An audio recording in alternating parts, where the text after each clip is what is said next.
வேலூர் மாவட்டத்தில் தாராபுரம் அப்படிங்கிற சிறிய கிராமத்தில் நடந்த சம்பவம் உங்களுக்கு தெரியுமா? வாங்க பார்க்கலாம்.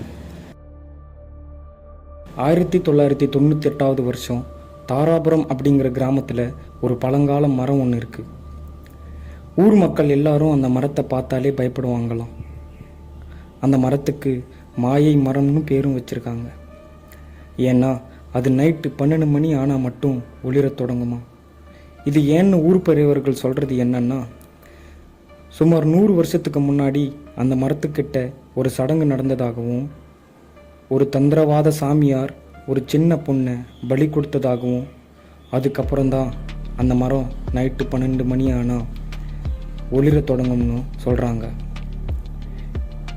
இது ஏன்னு ஆராய்ச்சி பண்ண ஆரோக்கியம் அப்படின்ற பத்திரிகையாளர் ஒருத்தர் அந்த மரத்துக்கு பக்கத்தில் கேமராவை வைக்கிறாரு. வச்சவர் இன்னொரு அதிர்ச்சியான விஷயத்தை பார்க்குறாரு. அது என்னன்னா, அந்த கதையில் சொன்ன மாதிரி அந்த பொண்ணோட உருவம் தெரிஞ்சது. இதை பார்த்த அவர் அங்கேயே மயங்கி விழுந்துட்டார். மறுநாள் காலையில் எழுந்தவர், அவர் கையில் ஒரு லெட்டர் இருந்துச்சு. அந்த லெட்டரில் என் ஆன்மா இன்னும் சாந்தி அடையலை, யாராவது என் பேர் சொன்னால் சாந்தி அடைஞ்சிரும்னு எழுதிருந்துச்சு.